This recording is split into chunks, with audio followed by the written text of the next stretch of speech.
आज श्रम मंत्रालय ये निर्देश जारी कर रहा है सभी प्रतिष्ठानों के लिए, दिल्ली के सरकारी और प्राइवेट सभी प्रतिष्ठानों में कल से मैक्सिमम केवल 50% अटेंडेंस अलाउ होगी। बाकी 50% लोगों को वर्क फ्रॉम होम ये मैंडेटरी सभी प्रतिष्ठानों को देना होगा।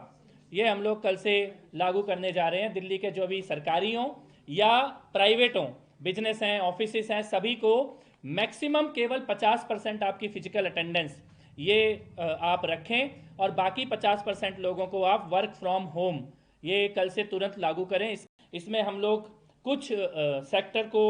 एक्सेप्शन कर रहे हैं, कुछ सेक्टर को छूट दे रहे हैं, जिसमें पब्लिक और प्राइवेट हेल्थ केयर के जो सेक्टर हैं, हॉस्पिटल के ऊपर ये लागू नहीं होगा, फायर सर्विसेज के ऊपर ये लागू नहीं होगा, प्रिजन्स जो जेल प्रशासन है उसके ऊपर ये लागू नहीं होगा, सार्वजनिक परिवहन पब्लिक ट्रांसपोर्ट के ऊपर ये लागू नहीं होगा, इलेक्ट्रिसिटी और वाटर और सैनिटेशन इसके ऊपर ये लागू नहीं होगा, इससे रिलेटेड म्यूनिसिपल सर्विसेज के ऊपर लागू नहीं होगा, डिजास्टर मैनेजमेंट के ऊपर और फॉरेस्ट एनवायरनमेंट डिपार्टमेंट जो भी ऐसे विभाग हैं जो कि एयर पॉल्यूशन से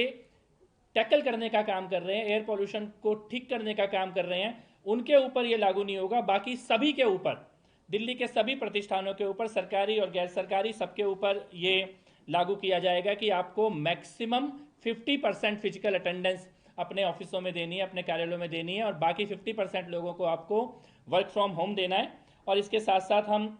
ये भी कहना चाहते हैं कि ये all private offices functioning with in NCT Delhi shall operate not more than 50% staff capacity attending the workplace. The remaining staff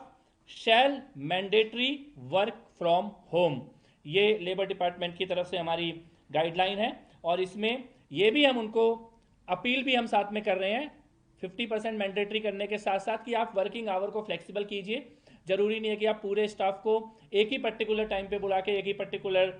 time पर वापस भेजने का काम करें, इसको थोड़ा डिवाइड कीजिए। अगर कुछ पर्टिकुलर स्ट्रेंथ को आप 10 बजे बुला रहे हैं तो बाकी को 12 बजे बुलाएं और इसी प्रकार से जाने का टाइम भी आप लोग चेंज करें और वर्क फ्रॉम होम के जो नॉर्म्स हैं इनको पूरी तरह से सख्ती के साथ लागू करें और कोशिश करें कि जितना ज़्यादा कम गाड़ियों का इस्तेमाल हो, कार पूलिंग की जाए, अपने ऑफिस के स्टाफ को मोटिवेट करें, प्रमोट करें और ज़रूरत हो तो इस प्रकार की नीतियाँ बनाएं कि अगर सभी लोग एक ही जगह से एक ही डेस्टिनेशन में आ रहे हैं तो आपस में कार पूलिंग करके आएँ। इस प्रकार की भी गाइडलाइन हम जारी कर रहे हैं। इसमें मैं ये आपको बताना चाहता हूँ कि हमारा ये जो आज की गाइडलाइन है इसको अगर पालन नहीं किया जाएगा, इसकी नॉन कंप्लायंस होगी तो एनवायरनमेंट प्रोटेक्शन एक्ट 1986 के सेक्शन 15 और 16 के अंतर्गत इसमें जुर्माने का भी प्रावधान है।